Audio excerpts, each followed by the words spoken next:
সাপ এই বাগানে তো কোনো সাপের কোনো অস্তিত্বই নেই। আমি জানি না, কিন্তু আমাকে সাপে কামড়ে দিছে। তুমি কি শিওর সাপ কামড় দিছে তোমাকে?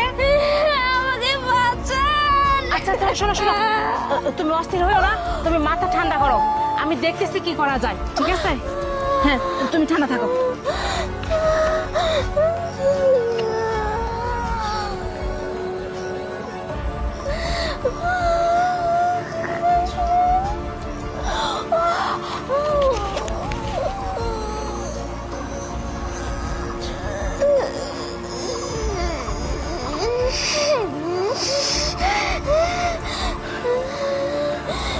মা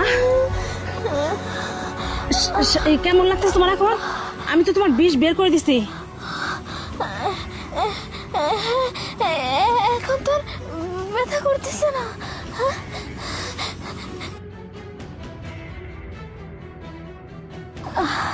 আচ্ছা তুমি আস্তে আস্তে উঠো তো। আচ্ছা তোমার কি জানা মতে তোমার শত্রু কেউ আছে? না তো, আমার তো মনে পড়তেছে না। কিন্তু তুমি যেটাকে বলতেছো সাপ, সেটা আমি বুঝতে পারতেছি এটা কোনো সাপ না। তোমার আত্মীয় স্বজন, তোমার নিকট কোনো আত্মীয় আছে, এমন কেউ আছে যে তোমার ভালো চায় না, তোমার ক্ষতি করতে চায়। সে কোনো তান্ত্রিকের মাধ্যমে এই যে সাপ দেখছো না, সাপ রূপী কোনো একটা বিষাক্ত পদার্থ তোমাকে পাঠাইছে যেন তোমার ক্ষতি করে, তোমাকে মেরে ফেলে।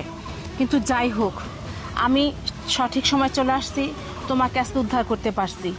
আর তোমার কোনো শত্রু, তোমার আত্মীয় স্বজন কেউ তোমার ক্ষতি করতে পারবে না। কিন্তু মা তুমি একটু সাবধানে থেকো, কারণ তোমার উপরও এখনও নজর আছে। ঠিক ঠিক আছে, আপনাকে যে কি বলে ধন্যবাদ দেবো, আজকে না থাকলে আমি মরে যেতাম। আচ্ছা সমস্যা নেই, এটা আমার দায়িত্ব। তুমি এখন আস্তে ধীরে বাড়িতে যাও আর সাবধানে থেকো, ঠিক আছে? ঠিক আছে। আচ্ছা।